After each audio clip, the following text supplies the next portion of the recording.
안녕하십니까. 오늘도 영혼을 바쳐 일하는 남자 오영일입니다. 반갑습니다. 네, 오늘 좀 제목이 자극적이죠. 부자와 당신의 차이. 우리 대부분 부자가 되고 싶어 하죠. 부자가 되는 첫 번째 순서는 부자와 우리의 차이를 알아야 돼요. 차이를 알아야 그 차이를 메꿔나갈 수 있지 않겠습니까? 그래서 오늘은 부자들과 우리 일반인들이 어떤 차이가 있을 것인가 이거를 좀 말씀드릴 거고요. 굉장히 중요한 내용을 말씀을 드릴 겁니다. 그리고 부제로 제가 내가 먼저 알고 자식에게 알려주어야 할 이라고 적었는데요. 대부분 부모님들이 그러세요. 나는 이미 늦었고 우리 애들이라도, 이런 얘기를 많이 하십니다.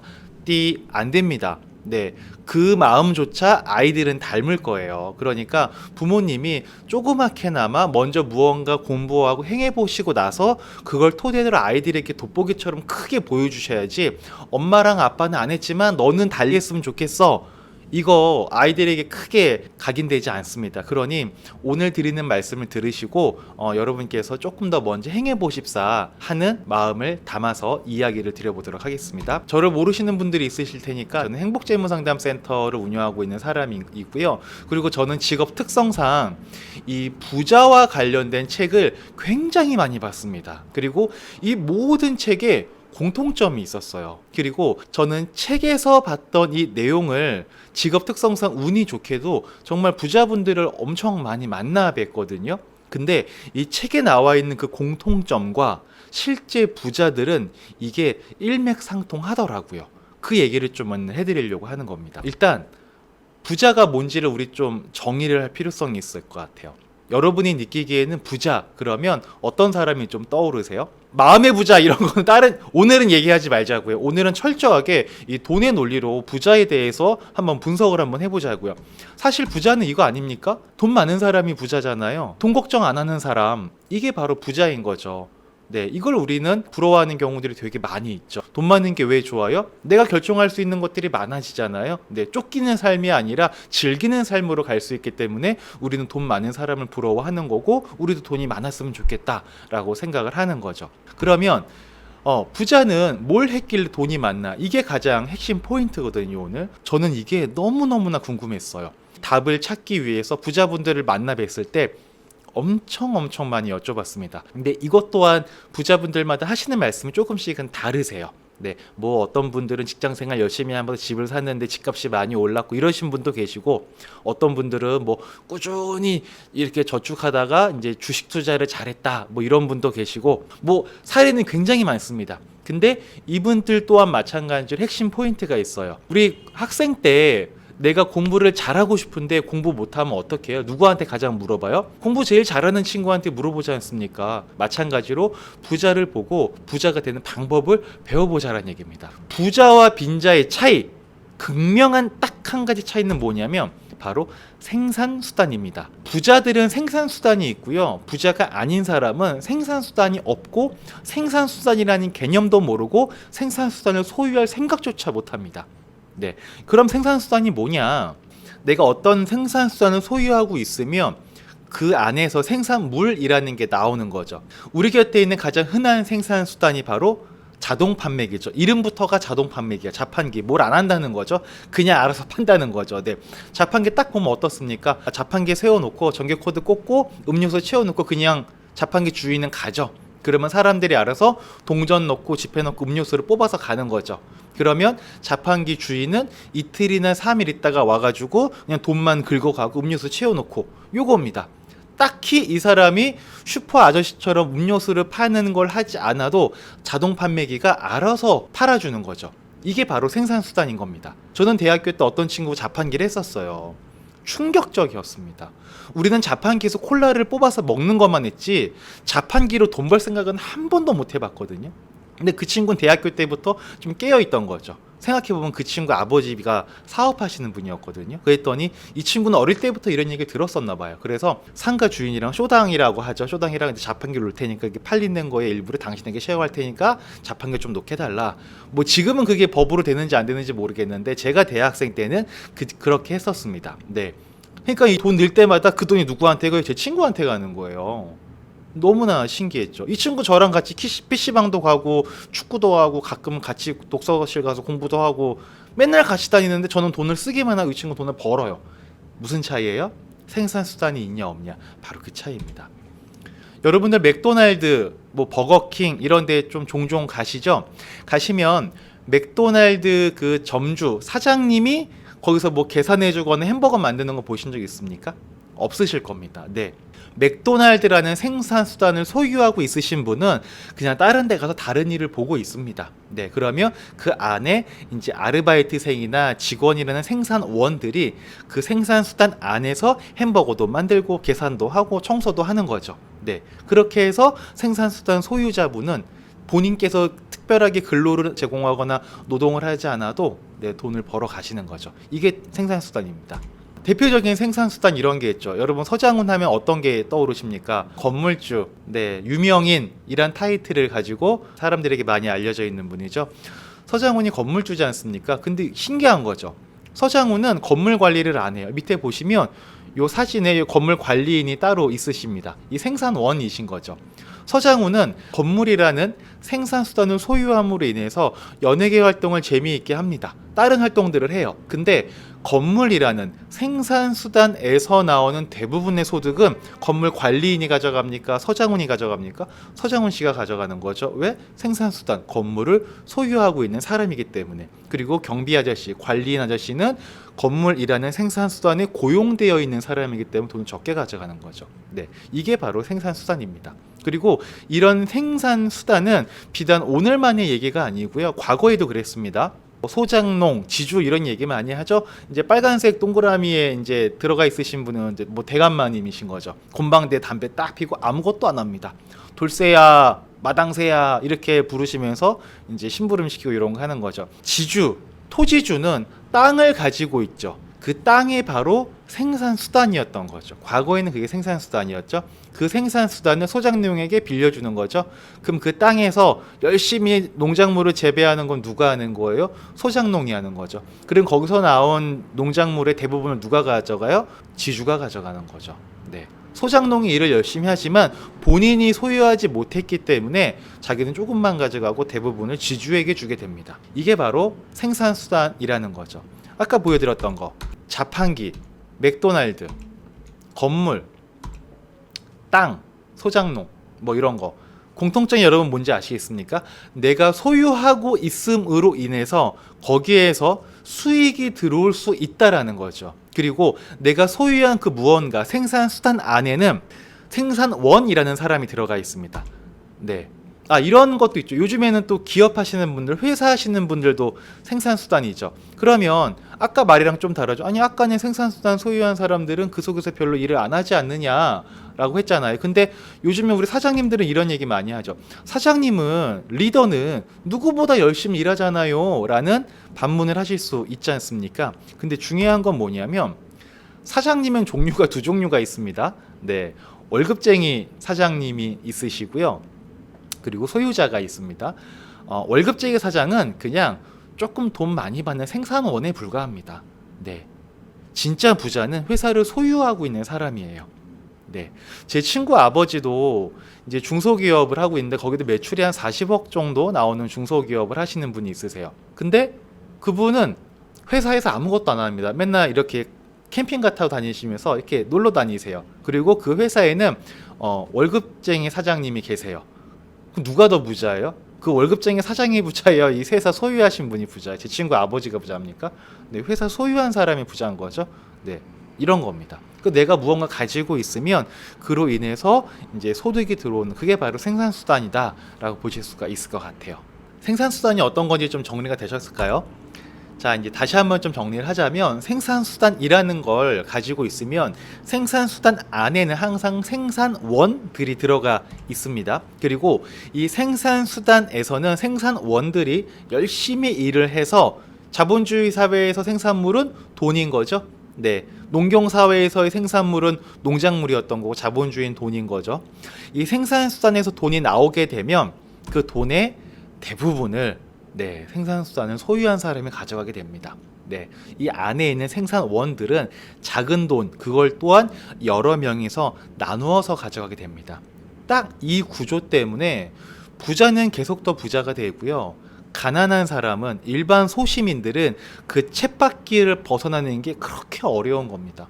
아무리 열심히 일을 해도요, 따라갈 수가 없는 갭이라는 게 있습니다. 그렇기 때문에 우리는 부자가 되려면 생산수단을 소유를 해야 되는 거예요.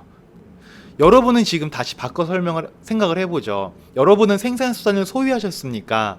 아니면 누군가의 생산수단의 생산원으로서 들어가 있으십니까? 아마 이 영상 보시는 분 중에서 경제적으로 좀 넉넉하게 사시는 분들은 아마 생산수단이 대부분 있으실 거예요. 작게나마 크게나마. 근데 뭔가 경제적으로 애먹는 상황이 있으신 분들은 아마 생산수단을 소유하지 못하셨을 확률이 높으실 겁니다. 그러면 어떻게 하면 생산수단을 소유할 것이냐, 이걸 또 알아봐야겠죠. 생산수단을 소유한 첫 번째는 돈이 많아야 됩니다.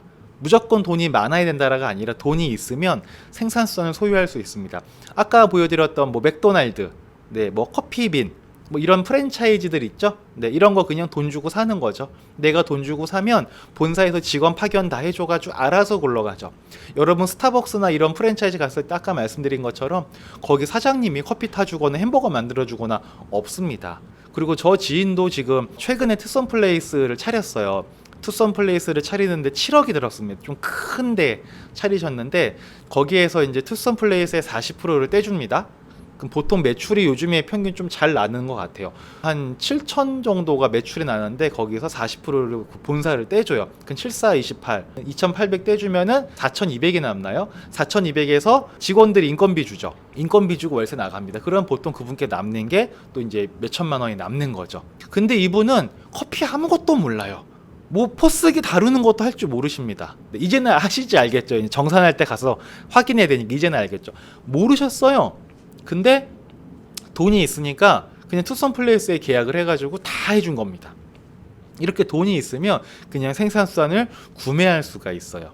그리고 두 번째, 우리는 돈이 그렇게 많지 않지 않느냐. 네, 돈이 많지 않은 사람은 그럼 생산수단을 소유할 수 없는 것이냐? 아닙니다. 이게 있습니다. 남들이 하지 못하는 능력 또는 기술이 있으면 생산수단을 소유할 수가 있습니다. 이거는 쉽게 말하면 그런 거죠. 예를 들어서 자영업이라는 걸 하는데 되게 잘하는 거예요. 되게 장사가 잘 돼요. 그럼 저 혼자 자영업 할 수 있습니까? 아니면 사람들이 좀 고용이 돼야 됩니까? 고용이 돼야겠죠.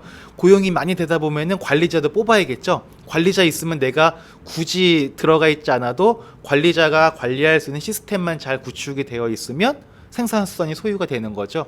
그 대표적인 예가 속초에 있는 만삭닭강정이라고 저는 생각을 합니다.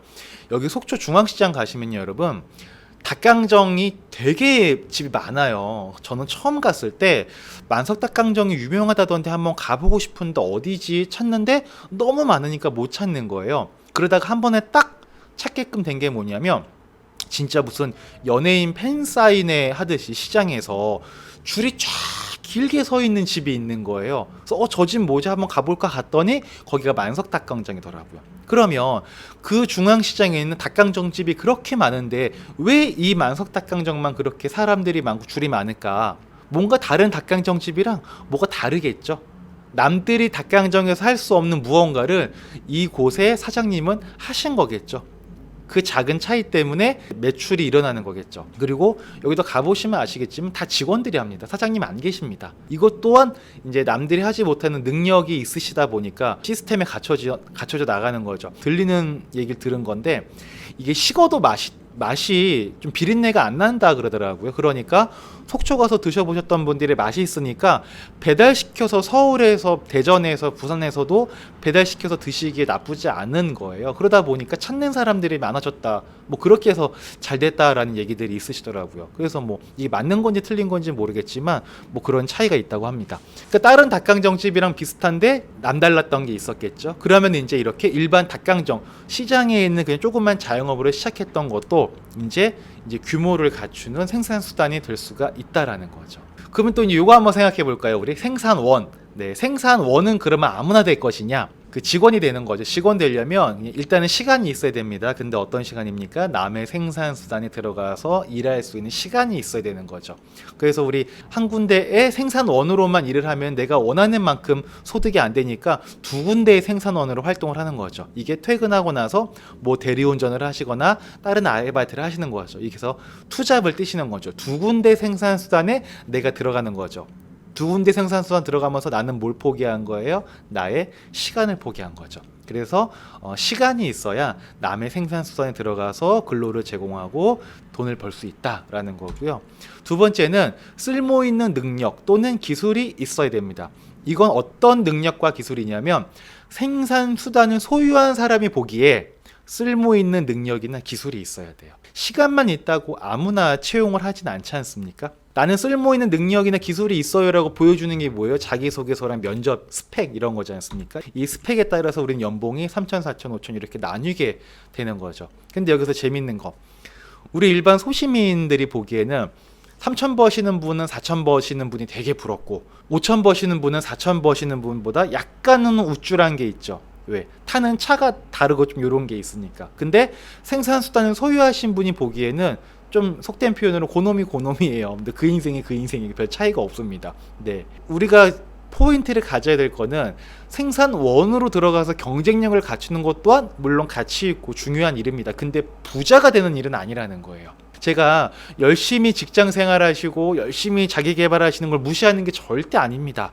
그 또한 굉장히 가치 있는 일이고 내가 할 수 있는 최선을 다해서 나의 삶을 가꾸어 나가는 일이기 때문에 굉장히 가치 있는 일이에요. 근데 부자가 되는 길은 어찌 보면 아닐 수도 있다라는 말씀을 조심스럽게 드리는 겁니다. 부자가 되려면 결과적으로는 여러분만의 생산수단을 소유를 하고 계셔야 됩니다. 네, 뭐 저 같은 경우에도 생산수단을 소유하려고 부단히 노력을 하고 있는데요.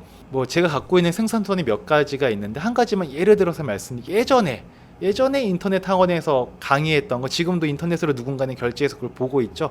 그때 당시에 인터넷 강의했던 거, 지금도 저는 그 인터넷 수강료가 조금 크진 않아요. 그때보다 조금씩 들어오는 거죠. 이건 뭐냐면 과거에 제가 만들어 놓은 생산수단이 지금까지 저에게 크던 작던 소득이 들어온다는 거고, 그리고 요즘에는 뭐 유튜브 이런 거 하시는 분들 보면 이것 또한 굉장히 생산수단이에요. 유튜브를 찍어놓은 영상이 많이 있으니까 제가 신규로 딱히 찍지 않아도 그냥 이렇게 기존의 영상들을 누군가 봐주시면 거기에서 광고료가 들어옵니다. 이것 또한 생산수단을 제가 소유하고 있는 거라고 볼 수가 있는 거죠. 그리고 저는 행복재무상담센터라는 저만의 생산수단을 소유를 아직 완벽하진 않지만 이제 거의 완벽에 가깝게 하려고 노력하고 있는 단계인 거죠. 그러니까 저희가 이 생산수단이 있으니까 제가 일주일에 이틀만 일을 할 수 있는 것 같아요. 제 자랑해서 죄송합니다. 근데 이게 자랑으로 들리는 게 아니라 뭔가 자극으로 들리셨으면 좋겠다라는 마음을 담아서 좀 말씀을 드리는 겁니다. 저도 그렇게 대단한 사람이 아니거든요.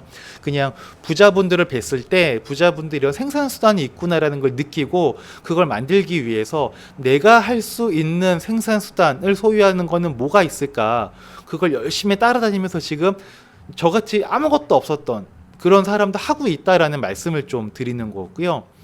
그리고 우리가 생산수단을 소유하려면 딱 두 가지밖에 없습니다. 네, 자명한 사실입니다. 첫 번째는 사업이고요. 두 번째는 재테크입니다. 이거 말고 뭐 로또 이런 건 빼고요. 도박 이런 거 빼고요. 근데 여러분 지금 혹시 사업을 하고 계시나요? 사업을 하신다면 여러분이 들어가서 뭔가 일하는 건 사업이 아니죠. 자영업인 거죠. 내가 없어도 돌아가야지 그게 사업인 거지 않습니까? 여러분은 지금 사업을 하고 계시나요? 아니면 여러분은 혹시 지금 재테크를 하고 있으실까요? 어떠십니까? 만약에 여러분이 사업이나 재테크를 안 하고 있으시다면 제가 정말 죄송한 메시지를 하나 드려야 될 것 같은데요. 워렌 버핏이라는 사람이죠. 이런 얘기를 했습니다. 잠자는 동안에도 돈이 들어오는 방법을 찾아내지 못한다면 당신은 죽을 때까지 일을 해야 할 것이다. 굉장히 끔찍한 얘기죠. 근데 이 얘기에 여러분들 고개가 끄덕여지지 않습니까? 길거리에서 우리 이런 분들 종종 뵙죠. 이분들이 젊었을 때 내 노후는 이랬으면 좋겠어 라고 하지를 않으셨을 거라고요. 은퇴한 이후에 내가 경제적 활동을 하지 않을 때에도 돈이 들어오는 방법을 찾아내지 못했거나 준비해 놓지 못했다 보니까 하기 싫은 무언가를 하게 되는 거죠. 이 메시지는 굉장히 강력한 겁니다. 네. 그래서 이 방법을 찾는 것이 저는 두 가지라고 말씀드리는 거고, 첫 번째가 사업이고 두 번째가 재테크입니다. 그러면 사업은 어떻게 시작하고 재테크는 어떻게 시작할 것이냐, 이 얘기를 좀 더 나눠야 될 것 같습니다. 일단 사업과 재테크 하는 거를 이제 굉장히 재미있게 배우고 익힐 수 있는 곳이 있죠. 저희 이제 네이버에 캣컴이라고 검색하시면 네, 저희가 이걸 저희 캣컴 뭐 홍보하는 것 같아서 좀 죄송한데 뭐 제가 하는 사업이니까 뭐 홍보해도 되겠죠. 이 잠자는 동안에도 돈이 들어오는 방법, 이 메시지를 모르고 사시는 분도 많고 인식하지 못하고 계속 시간이 흐르는 경우들이 되게 많아요. 왜요? 남의 생산수단의 생산원으로 들어가서 일을 하다 보면 진짜 중요한 메시지를 놓치는 경우들이 많다니까요. 이걸 당신 회사에서는, 학교에서는 알려주지 않으셨을 거라고요. 아니, 어떤 직장에서 너 계속 우리 회사에서 일만 열심히 하잖아? 너 나중에 계속 너 뭔가 일해야 될 수도 있어. 그렇게 네 인생에 노가 안정치 않을 수도 있어. 누가 이렇게 얘기하겠어? 어떤 미친 사람이, 미친 타자, 말도 안 되는 거예요. 안 말해준다고요. 학교에서도 이런 거 안 가르쳐준다고요. 그러니까 이걸 언제 깨우치냐면 보통 40대 중후반 돼서 아차! 노후가 얼마 남지 않았구나. 20대 때는 천년만년 일할 것 같아요. 20대 때는 지나간 과거를 돌이켜보지 않고 앞으로 미래, 희망 이런 걸 꿈꾸고 삽니다. 계속 일할 것 같고 열심히 하다 보면 뭐가 될 것 같아요. 근데 열심히 그렇게 10년, 15년 사셨는데 생각보다 녹록지 않잖아요. 10년 전에 돈 고민했었는데 지금도 돈에 고민하지 않습니까? 근데 그게 그나마 지금은 소득이 어느 정도 있으니까 돈 고민에 일부가 해소가 된다고요. 현상 유지가 된다고요. 근데 은퇴하면 50줄이 돼서 회사에서 쫓겨나면 그때 어떡할 거냐고요. 흥분해서 죄송합니다. 저는 정말 재무 상담사로 일하면서 상담하면서 눈물 흘린 적이 실제로 흘린 적도 있고 뭐 마음을 흘린 적도 있는 되게 많습니다. 너무 슬퍼요. 너무 늦게 깨달으면은 방법이 없어요. 방법이 아예 없진 않겠지만 너무 힘들어요. 그래서 한 살이라도 어릴 때 이런 것들을 좀 우리가 알고 준비할 수 있으면 좋지 않을까. 근데 이걸 그냥 강의로 할 경우는 사람들이 딱딱해 하니까 좀 재밌게 이런 것들을 일깨우는 방법이 있지 않을까라고 해서 저희가 시작한 게 캣컴이니까 여러분 이런 거 관심 있으신 분이 캣컴에 참여해 보시면 분명히 도움이 되실 거라고 저는 생각을 하고요. 그리고 아까 말씀드렸던 거 생산수단을 소유하면 사업이나 재테크가 필요하다고 했지 않습니까? 그러면 제가 다음 시간에는 우리 일반인들이 사업할 수 있는 건 무엇이 있을지, 그리고 우리 일반인들이 할 수 있는 재테크는 무엇이 있을지, 특별하게 난 사람 말고 정말 일반 직장인 분들께서 할 수 있는 사업과 재테크가 뭐가 있을까? 여러분 있을까요? 없을까요? 있습니다. 있어요.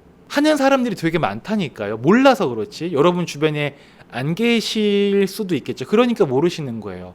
옆에서 누가 그런 걸 하고 있으면 여러분들 알고 계실 거라고요. 근데 저는 제 주변에 그런 분들이 많잖아요. 제가 말씀을 해드릴게요.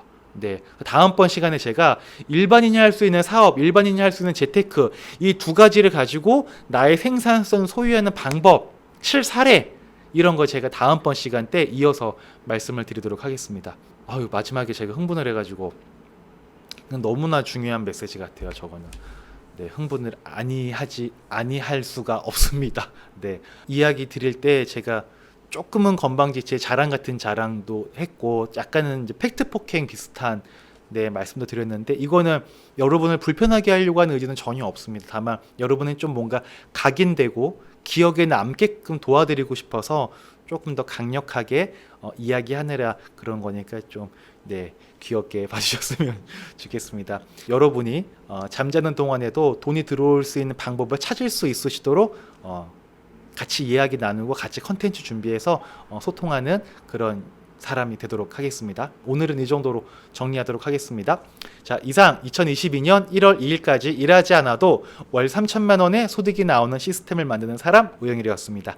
여러분 들어주셔서 감사하고요. 다음에 또 뵙도록 하겠습니다. 들어가겠습니다. 안녕.